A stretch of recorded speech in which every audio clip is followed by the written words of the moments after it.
Extrait de Chienne de brosse de Martine Roffinella dans le recueil Domestiquée.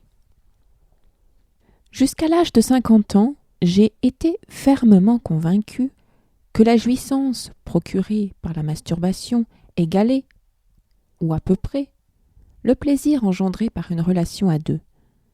Et même, je trouvais que les caresses en solitaire atteignaient une subtilité délicieuse, une précision concentrée sur soi, un savoir-faire d'exception auquel d'autres doigts, d'autres bouches, d'autres sexes, si doués fussent-ils, ne pourraient prétendre.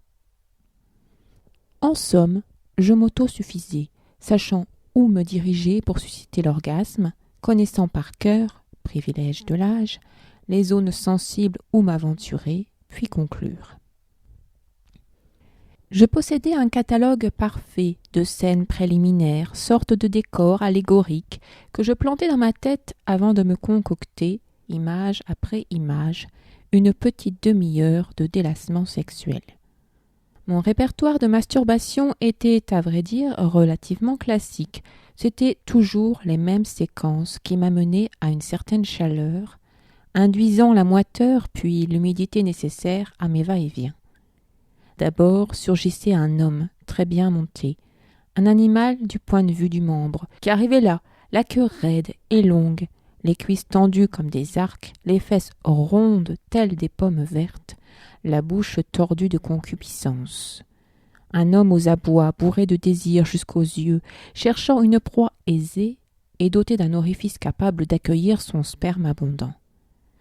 Un homme nu qui n'avait plus de cerveau et que son seul sexe énorme régissait avec l'urgence impérieuse de le satisfaire. Allongé sur mon lit, ou bien la culotte baissée, assis sur la cuvette des toilettes, je voyais arriver cet homme affamé. Ma main commençait alors sa besogne. Je cherchais à mouiller pour avoir moins mal quand le mâle à la bite géante me prendrait sans ménagement, d'un seul coup, et pour sa seule satisfaction. Plus il approchait, plus sa queue enflait. Je me demandais le souffle court, si je pourrais englober un membre d'une telle dimension. Cette idée me contraignait à accélérer mes mouvements sur mon clitoris, à enfourner mes doigts, puis ma main dans mon vagin, afin d'octroyer la place nécessaire à la verge démesurée qui, bientôt, dans quelques secondes à peine, me remplirait jusqu'à la gorge. Quand j'étais assise sur la cuvette des toilettes, c'est-à-dire quand je me masturbais en cachette, l'affaire était plus complexe. Je ne pouvais pas écarter les cuisses comme il faut. J'étais trop étroite. Je risquais de décevoir l'organe somptueux qui s'avançait vers moi, si bien que, tremblante de peur, la personne qui partageait ma vie pouvait rentrer d'une minute à l'autre, et à ce moment de mon fantasme, j'aurais été incapable d'interrompre la montée de mon plaisir. Je m'allongeai sur le tapis de la salle de bain, m'emparai d'une brosse à cheveux et m'empalai brutalement, comme ça, avec la violence d'un bûcheron.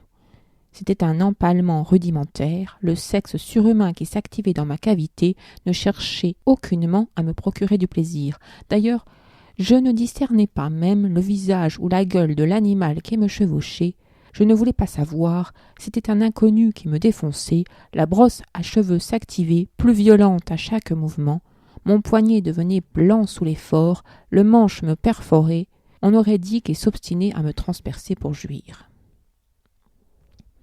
Alors je comprenais qu'en effet, ce membre titanesque souhaitait me traverser de part en part, et je saisissais une seconde brosse à cheveux, plus ronde celle-là, pour la plonger sans ménagement dans l'anus.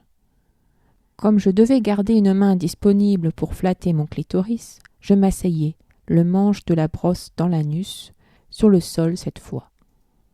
Mon bassin roulait, l'autre brosse à cheveux continuait son office grâce à ma main gauche, tandis que mes doigts pressaient l'endroit d'où l'orgasme finalement jaillirait.